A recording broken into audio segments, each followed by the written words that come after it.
to that. Give it a second. It's going there now.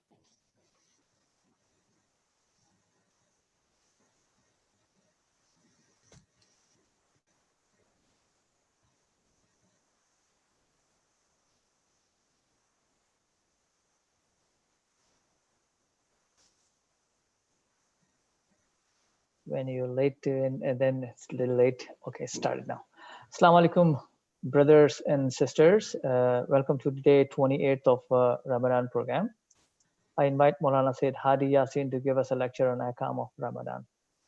بسم الله الرحمن الرحيم الحمد لله رب العالمين والصلاة والسلام على سيدنا محمد وعلى آل بيته الطيبين الطاهرين. Brothers and sisters, Assalamu alaikum wa rahmatullah.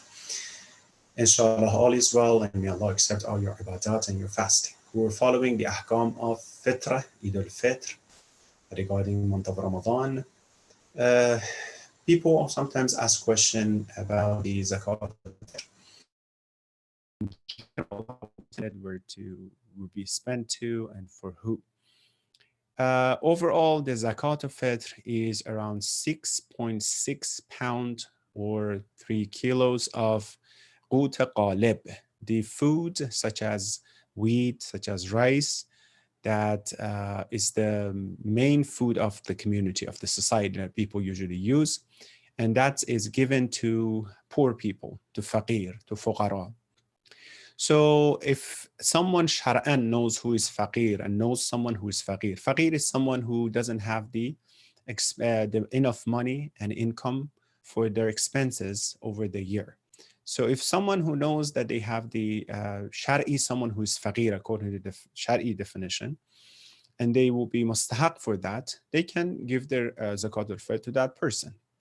The thing is that when it's given to centers such as our centers, we try our best to make sure that we find that exact right person so we can give the zakat al-fitr to that right person. And that again only goes to faqir. They can be used for the center, for anything else. Actually, the owner is the needy person. So we have to make sure that we find it. If someone gives the zakat al-fitr to someone that they think it's faqir, and they give it to them, and later on they realize, oh, that person was not actually faqir, they have to take it back. The money, take back from that person and give it to the right person.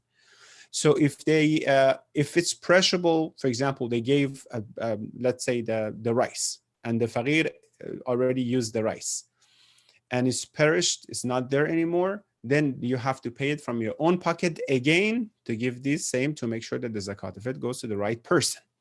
If the money is still there, you take it from him. If not, your zimma is not bariyah. That means you still have to pay. So that's why it's important. And among fuqara, it's better to find the faqir who are your relative first. If you know someone who's your relative, shar'an they're faqir. So it's according to our traditions, it's better to be given to them. It's rahim, it's the family. It brings the kindness to the family as well.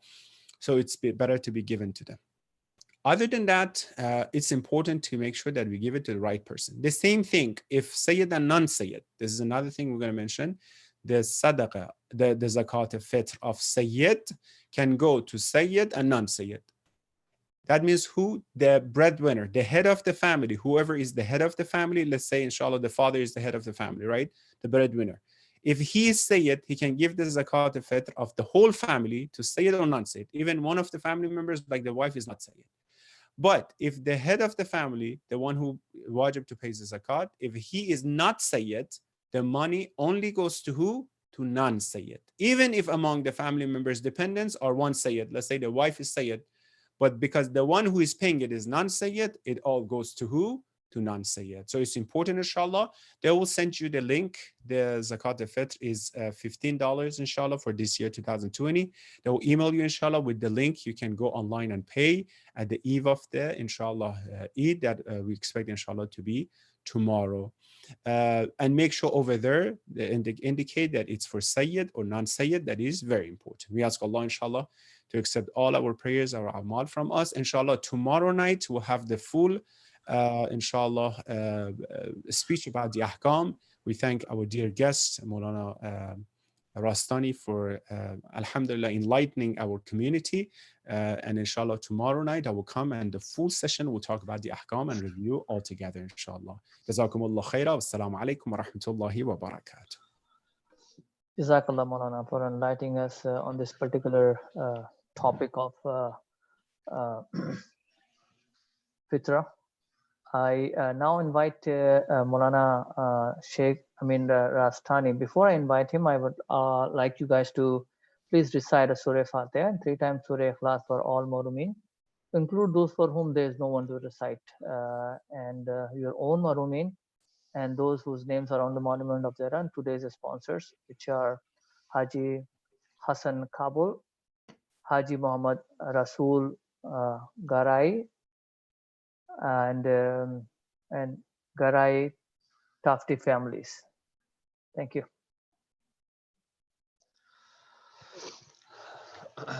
أعوذ بالله من الشيطان الرجيم. بسم الله الرحمن الرحيم. الحمد لله رب العالمين وصلى الله على سيدنا محمد وآله الطاهرين. اللهم صل على محمد وآل محمد وعجل فرجهم. صبروا أياما قصيرة أعقبتهم راحة طويلة، تجارة مربحة يسرها لهم ربهم. Continuing with khutbah number 193 of Nahj al-Balagha, this last day that I will be speaking for the Islamic Center of Zahra. This part of the khutbah is an important one because it puts things into perspective for us a little bit, in the sense that it reminds us of how short this life is going to be, and as a result of the shortness of the life, whatever we do in it is not considered too much. But if we are getting something big in return for living this life the way we're supposed to, the reward will be very worth it for us. That's what the Imam is saying in this part of the khutbah. I personally, this is also one of those lines that I wanted to make sure we cover these days. It says, Sabaru ayyaman qasira. That these muttaqeen, they have patience, they exercise patience for a few days, a short number of days. Ayyaman qasiratan. A short number of days.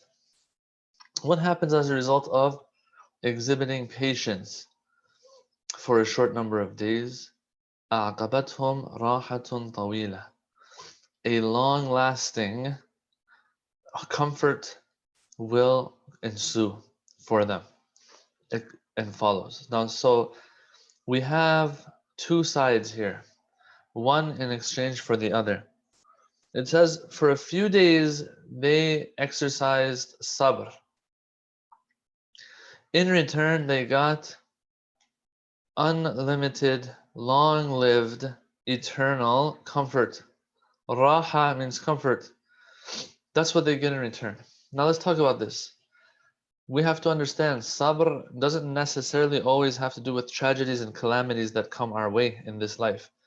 Yes, when those do come, that is one place where we have to try our best. It's not easy, but try our best to exhibit this sabr. But sabr is not limited to these cases of tragedy and calamity and hardship. Allah subhanahu wa ta'ala has given us a reasonable and bearable amount of hardship throughout our life every single day, with the wajib and haram He has prescribed for us. And so every single day that comes, the least is that a person will have to get up and pray 5 times a day. They will have to fast in the holy month of Ramadan. They will have to calculate and pay their khums dues, zakatul fitrah, and so on and so forth. All these things that come up are things that require patience sometimes.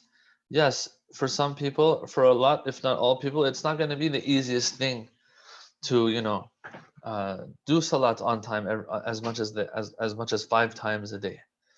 Yes. So it will require some patience, not just because of hardship and calamity, but because of other takalif and duties Allah has put on us. Brothers and sisters, for example, one of those takalif and responsibilities that's put on us is the fact that we have to lead halal lives. We have to have a halal livelihood. For that, a person has to go and work. Before having to go and work, a person has to, I don't know, study hard in school. They have to try to get a degree, for example.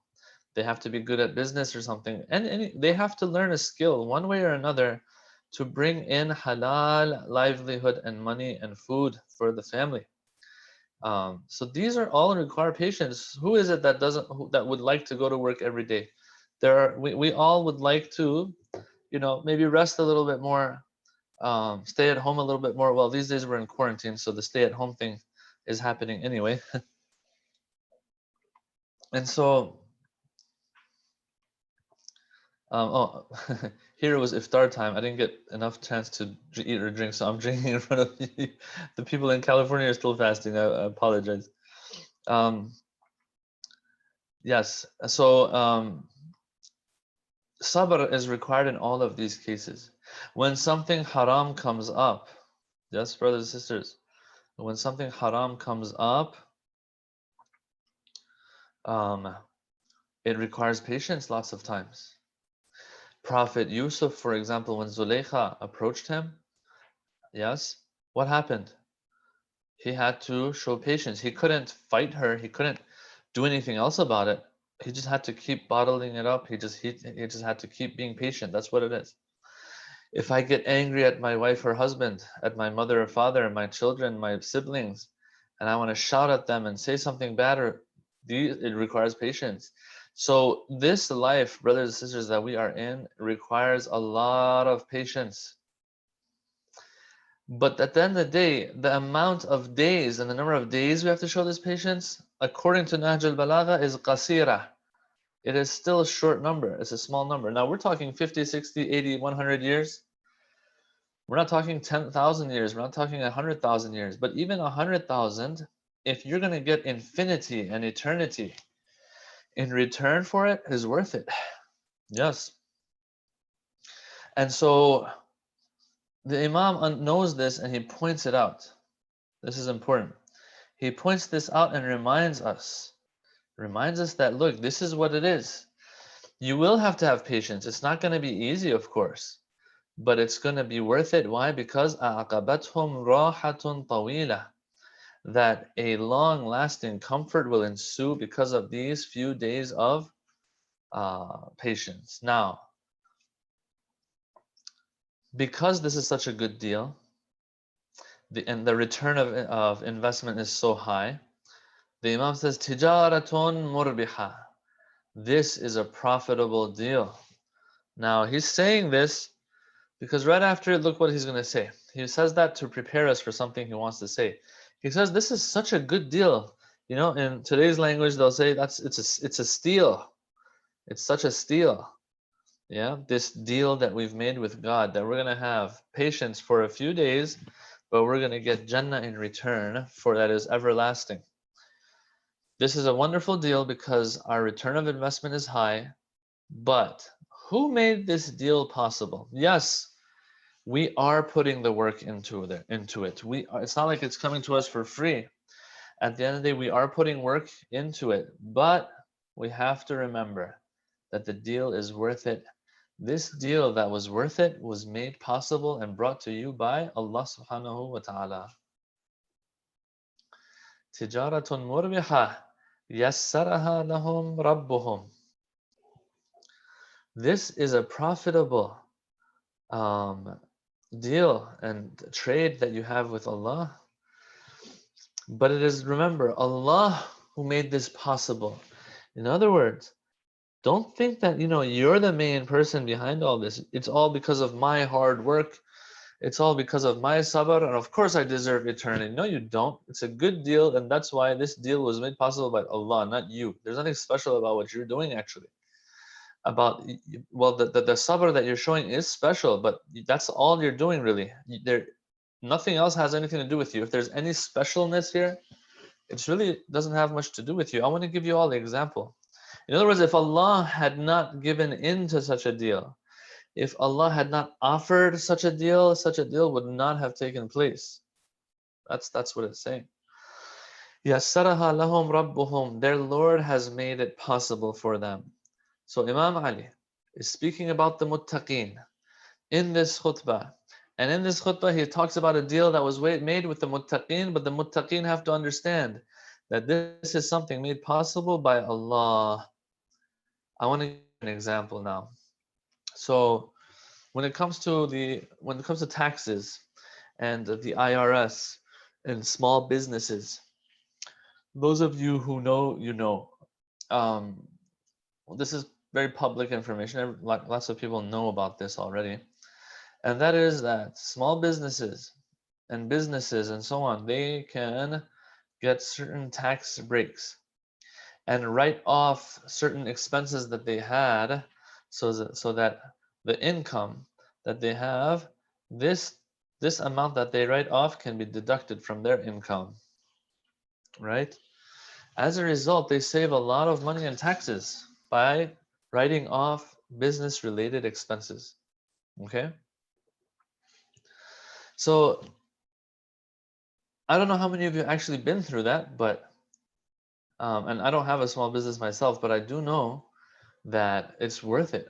It's worth it a lot. So for example, if a person has a small business, or like, I don't know, is self-employed or something, and they have to drive for their work to different places to buy certain things, buy a computer or two, buy internet for their work, all of this can be written off at the end of the year on their taxes, on their tax forms.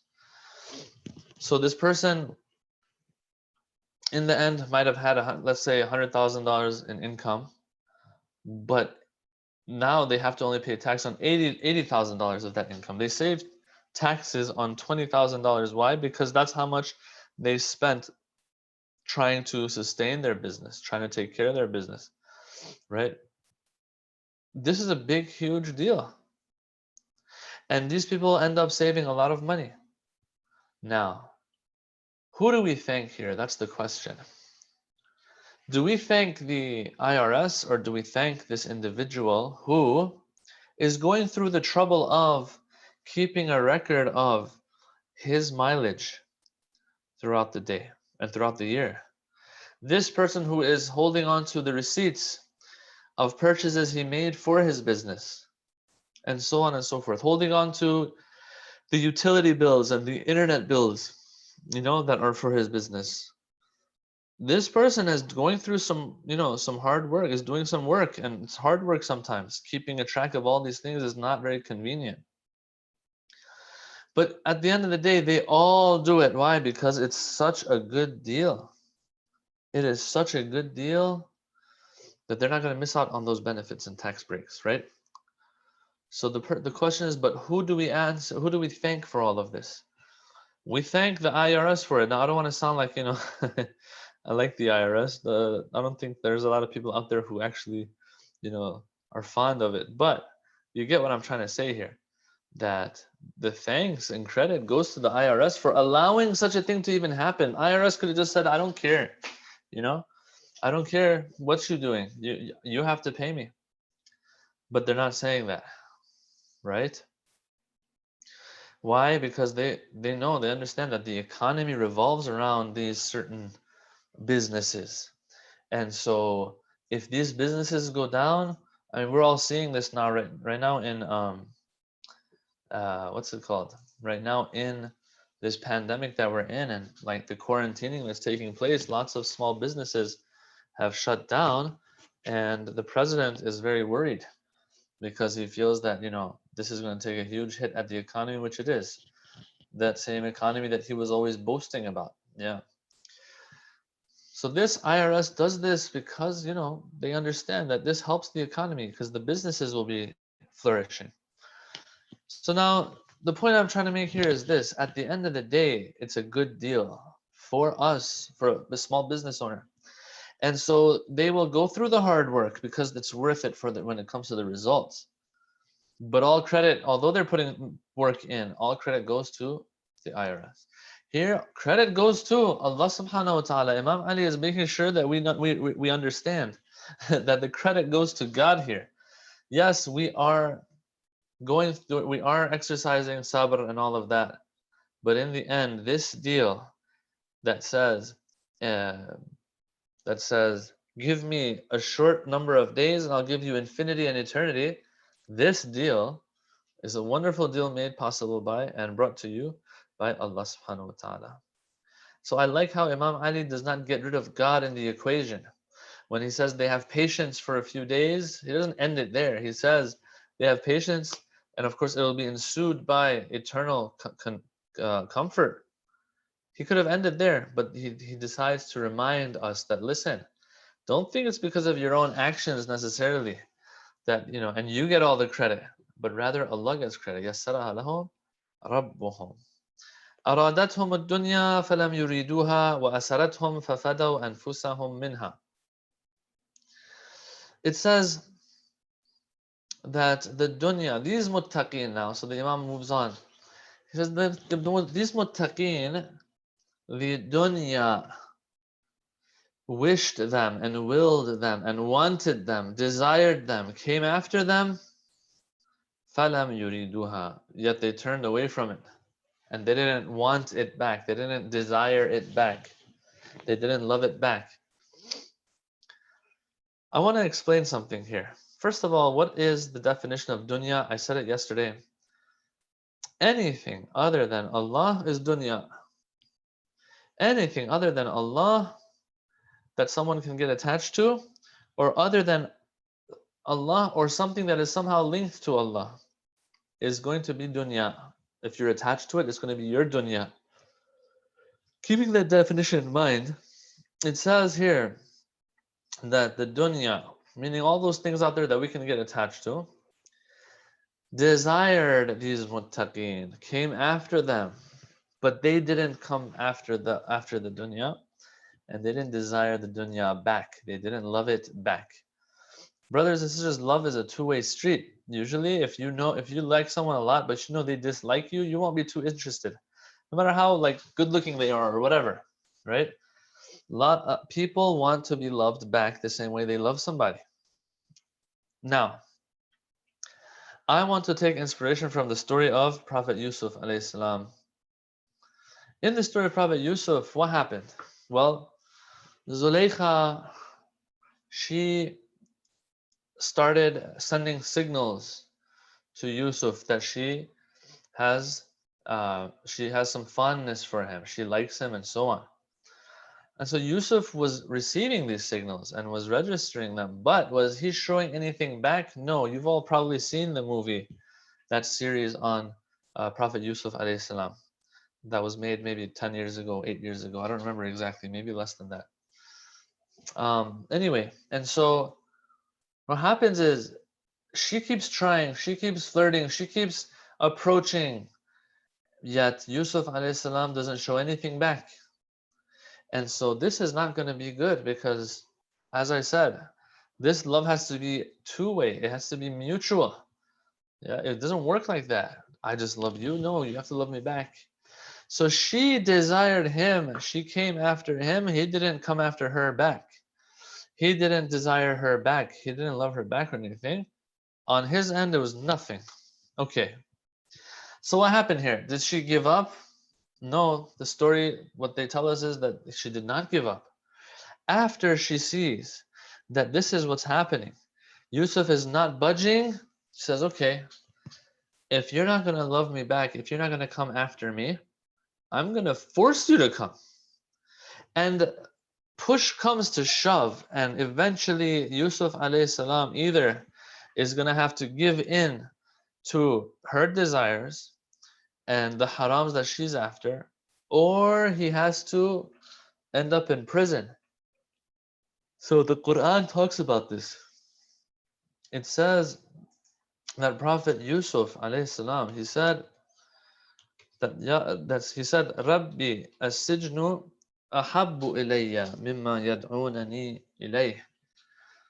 Prophet Yusuf, he says, oh Allah, Prison, I prefer prison over what they're asking me to do. And by the way, it wasn't just Zulaykha.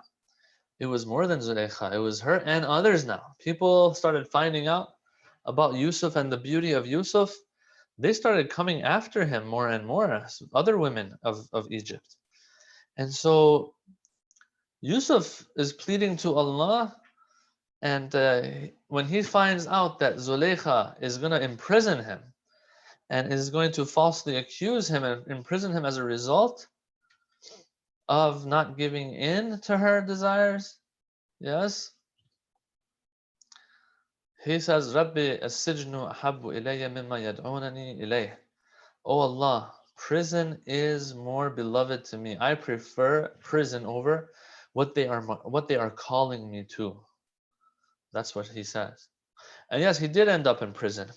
So he gave up himself, sacrificed himself to free himself from Zulaykha. Okay. And he ended up in prison. So I am saying this to draw a comparison here between this story of Zulaykha and Yusuf and what Imam Ali here is saying in Nahjul Balagha. What's he saying?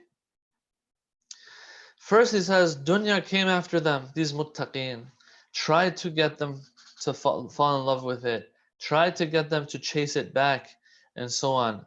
It didn't work.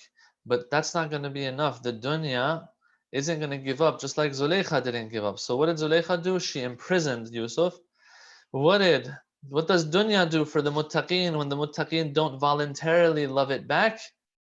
وَأَسَرَتْهُمْ فَفَدَوْا أَنفُسَهُمْ مِنْهَا. That these individuals, what happens is that since they don't give in to the desires of dunya, the dunya imprisons them now. And by force wants them to fall in love with it. Yet they sacrifice themselves, and as a result, they free themselves from this dunya that is trying to imprison them. What is this part talking about? We want to cover that right now. Brothers and sisters, it seems that this part of this hadith or this khutbah, what it is trying to say is that the dunya, someone might ask, how is it possible for dunya to even imprison us so that forcefully we fall in love with it? The answer that I can come up with is this, and I think some of the commentators of Nahjul Balagha have said this as well, that the dunya, brothers and sisters, whether we like it or not, we live in a material world. We live in a world governed by natural laws. We live in a world in which we get hungry, we get thirsty, we have other needs, there's pain, and so on and so forth. Remember, we talked about this the first day, that this is a world of ups and downs. This is a world where some people are higher, some people are lower. Some have less needs in a certain arena and more needs in another arena, and others are the exact opposite. So we are bound by the physical needs we have. The dunya knows this. Zulaykha also knew. Yusuf at the end of the day is my slave, is my servant. He has to go by that which I want. And if he goes against it, he's in trouble. Here also, dunya has these people where it wants them. The muttaqeen, whether they like it or not, whether or not they're interested in fulfilling the desires of this dunya, at the end of the day, they will have certain needs and desires that they have to fulfill. You get hungry, you can't just sit there and say, I'm not going to eat anything forever. They get thirsty, there will be a need to get married, there will be other needs, emotional, spiritual, physical needs that a person has in this dunya. And so dunya says, I know you can't go too far. Yes? And so now the dunya will offer you certain things as a result of being in need in this dunya, will offer you certain things that to use to fulfill and satisfy the needs that you have.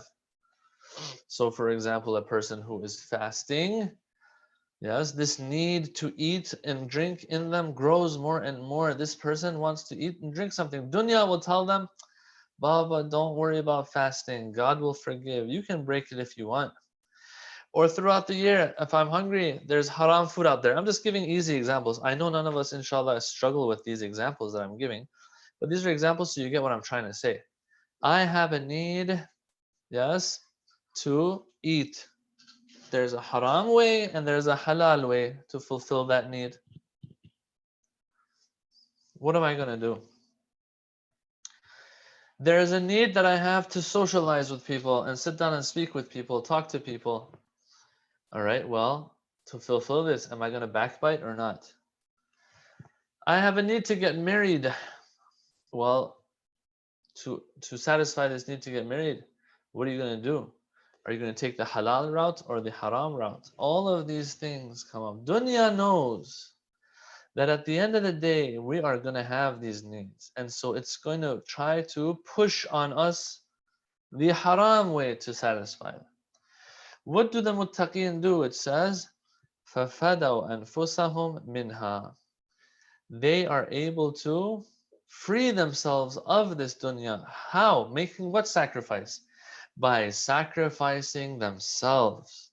What does that mean? That means by not giving in to any of these desires that they have.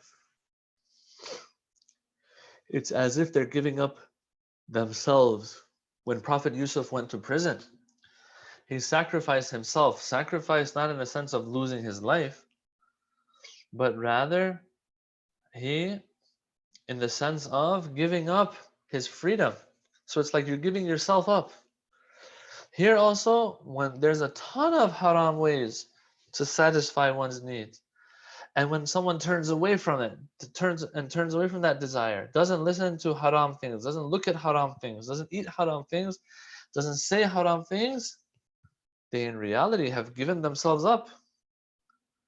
But for the outcome of freeing themselves from dunya, just like Prophet Yusuf gave himself the hardship for in return to do what?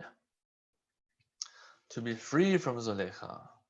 So Imam Ali here, till here, brothers and sisters, explains the muttaqeen very beautifully. And the khutbah goes on and on and on. The rest of it, in my opinion, lots of it can be read and understood by the translation. That first section, I would say, of this khutbah is very relatable. And I tried to cover as many points as I could in that regard. Now, I want to go to the end of the khutbah. Those who are interested can read the rest of it on their own, as I said. There are very, very interesting points in there. So the Imam, he goes on and on and on, and he's describing them. تراه قريبا أمله قليلا زلله خاشعا قلبه قانعة نفسه منزورا أكله سهلا أمره حريزا دينه ميتة شهوته. Boom, boom, boom. He's just going through each of them, just praising, praising, praising, until the end of the khutbah arrives. When the end of the khutbah arrives, Sayyid al-Radi, the compiler of Nahj al-Balagha, he says, when it reached this point that Imam Ali described the muttaqeen so much, Hammam, this companion of Amirul Mu'mineen that I talked about on the first day, it says, فَسَعِقَ Hammam صَعْقَةً كَانَتْ نَفْسُهُ فِيهَا. He passed out. He couldn't take it. It was so much. Not couldn't take it in the sense of he's not ready for it, but like it seems that he just was so overjoyed and so eager to meet his Lord. It's just when you hear these things, how wonderful the muttaqeen are and how wonderful they can be. How Imam Ali is the manifestation of all these traits that he himself is mentioning. Yes, this person is just can't take it. It's too much good for him. And he passes out. But here, when he passed out, it resulted in his death, it says. He passed out and passed away. And so here, the Imam, he says this. This is the important part. فَقَالَ أَمِيرُ الْمُؤْمِنِينَ عَلَيْهِ السَّلَامِ أَمَا وَاللَّهِ لَقَدْ كُنْتُ أَخَافُهَا عَلَيْهِ. He says, by God, this is what I was fearing for him. This is what I was fearing for him. That something like this is going to happen. He is a devout Muslim. He is a person that might have been very emotional as well and sensitive, maybe. I don't know, but I'm just guessing here. And so the Imam knows that if he hears things that are too much for him, then something like this might happen. And it did happen. Now, there's a question that will come up. Why did Imam Ali do this when he knew something like this might happen? We'll get to the answer of that soon. Excuse me. So, we'll get to the answer of that soon. Right here, Imam Ali himself will explain the answer to this question. But he says, before he gets to that, أَهَكَذَا تَصْنَعُ الْمَوَاعِظُ الْبَالِغَةُ بِأَهْلِهَا. This is how proper guidance, words of guidance, affect those who are the ones who are supposed to hear it. This is how it'll affect them. It'll go as far as this. I mean, brothers and sisters, for example, Imam Sajjad, the way he would pray, how he will shiver in his salat and so on. He's a person who is ready to be receiving all the greatness from the salat, and so it affects him. Another person won't be ready for those things, and so they won't be a recipient of all the greatness that will come, and so they'll have a normal salat. Here also, Hammam was a person who was very ready to hear these things, ready in the sense of he had fulfilled a lot of his and actualized a lot of the potential and capacity that he had already. And so when he hears these things, he just can't hold on. His body leaves this dunya, his soul, leaves this dunya.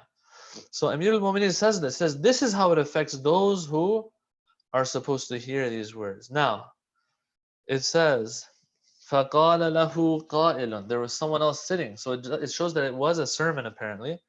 And the Imam was speaking in front of a number of people. So it says one person that was in the audience after all of this happened, he says to Imam Ali, فَمَا بَالُكَ يَا أَمِيرَ الْمُؤْمِنِينَ. O Amir al-Mu'mineen, if this is the case that these words will affect those who are ready to hear it, yes, then why is it that nothing happened to you? That shows you're not such a good individual after all. You're a normal individual. Isn't that that's a rude thing to say to Ali ibn Abi Talib alayhi salam. Yes, but Imam Ali is not going to do anything about it. That's how our Imams were. He's going to say to this person one thing though. He says, وَيْحَكْ, woe unto you. What are you saying? إِنَّ لِكُلِّ أَجَلٍ وَقْتًا لَا يَعْدُوهُ وَسَبَبًا لَا يَتَجَاوَزُهُ. He says that, listen, how can you say such a thing? And this is the answer to our question. If Imam Ali knew, why did he actually say the khutbah so that this would happen? This question will be answered by this thing that Imam Ali is saying to this person. The Imam, he says, woe unto you, every ajal, every person's life will have a time or a deadline that they cannot overstep. In other words, Allah has divinely decreed death for every one of us, and there's a set time that Allah knows we will pass away, and nothing will change, brothers and sisters. Nothing will change. And so this person, he's saying this person actually, the fact that he passed away, the fact that he was affected like all of this, like all of what we saw, is because now today was his time. And not only was today his time, as a matter of fact, me saying this khutbah was going to be the cause of it. Now someone might say, well, if the Imam knew and he did it on purpose anyway, then you took someone's life. As if, brothers and sisters, the knowledge of an Imam is not like normal knowledge. It's a divine knowledge. And I'll just say this, he'll have knowledge of things probably because they have already happened in the future for him, for Allah, in Allah's eyes. There is no time when it comes to Allah. And so the past, present, future is all the same for Allah.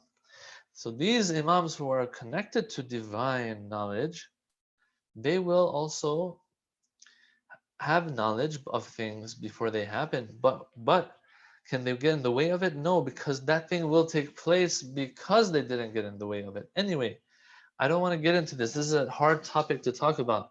Divine knowledge of the Imams, how does it work, and so on. Ilm al-ghayb of an Imam, how does it work? We don't want to get into that part. But all in all, let's just say this, that Imam Ali knows it because it's going to happen. And that's not like you and I knowing something's going to happen so we can get in the way of it. Imam Ali says every death will have its certain cause and a certain time. And when that happens, there's no way that one can overstep, bypass, avoid that death with that cause. Okay? So in other words, Hammam was gonna die today anyway.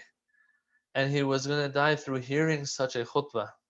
That's right. So I'm not gonna go against Allah's decree on that. فَقَالَ وَيْحَكَ, woe unto you, إِنَّ لِكُلِّ أَجَلٍ وَقْتًا, every, let's say, lifetime has a deadline that one cannot overstep. And also, every death has a cause that one cannot avoid. End of story. And he tells this person, he says, فَمَهْلًا, slow down, guy. This guy, you who are calling me out for nothing happening to me, while I myself said that guidance will affect those who are ready for it, right? And so I should have died also, but I didn't die. The Imam says, slow down, don't say anything like that. لا تعود لمثلها. Don't go back to saying things like this anymore. فإنما نفث الشيطان على لسانك. This is something Shaitan has put in your mouth to say. Yes. And so with that, this khutbah comes to an end. That first, as I said, part of the khutbah was my most important part, my focus of these days that we had lectures. I feel that there's a lot of tawheedi subjects that the Imam presented in that part of the khutbah. How, to the extent that you shouldn't take Allah out of the equation, even when you're doing the work. Still, Allah is to be seen as part of the equation. I thank Sayyid Hadi Yasin for inviting me and deeming me worthy to speak to the community in ICZ. I thank all of you for tuning in these days. Tomorrow is the last day of Ramadan, and so these next few nights, inshallah, let's try to do as much dua as we can and to make the most of we can. Inshallah, you've probably heard this from others as well. Let's make the most of it. And I also thank the brothers and sisters, whoever was involved in making all of these lectures possible. Iltimas dua, inshallah, till someday we meet, inshallah. Wassalamu alaikum wa rahmatullahi wa barakatuh. Thank you, Maulana, for a wonderful speech on the behalf of BOT and Maulana Sayyid Hadi Yasin. Our sincere thanks to Shaikh Amin Rastani by giving us a valuable time and beautiful lectures. And that concludes our program for